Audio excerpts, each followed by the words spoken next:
While most people imagine pilgrims landing in New England when they think of early American history, the Spanish were already laying out the streets of Santa Fe decades earlier. But to find the real story of this settlement, you have to look past the city's most famous landmark.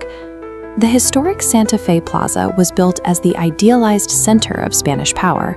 It was where the royal governor lived, where the military paraded, and where the wealthy elite built their homes.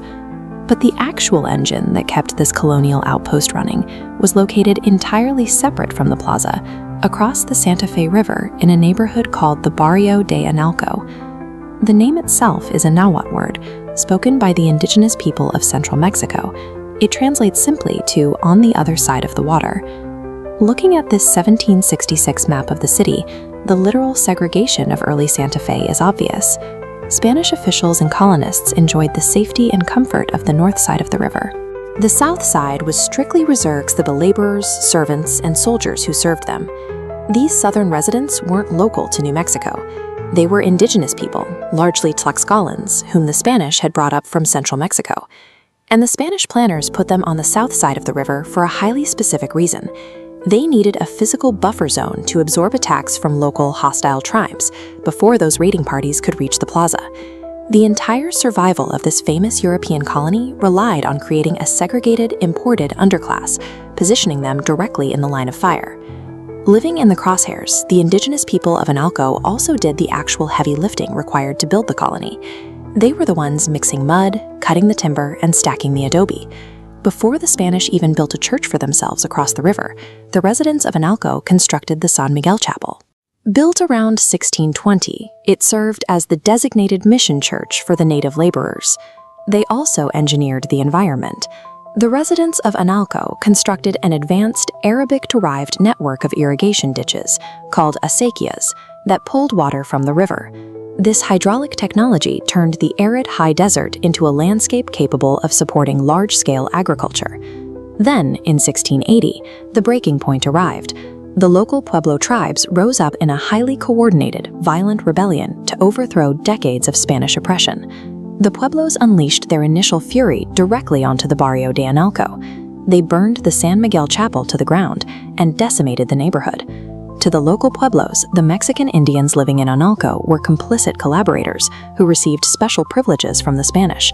The Mexican laborers had built the agricultural and architectural systems that kept the colony alive.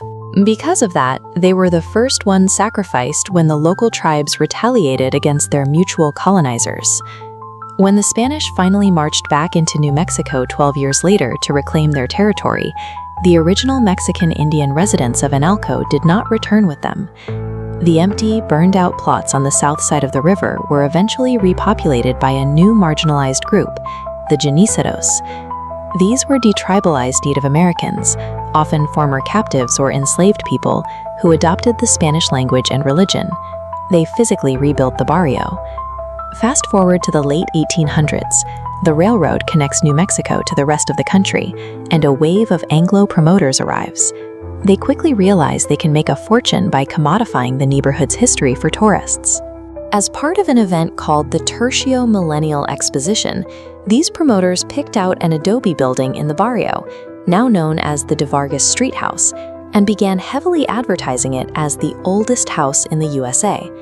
To sell tickets, they invented absurd fictions, claiming the house was built in the year 1200 or was the home of ancient kings.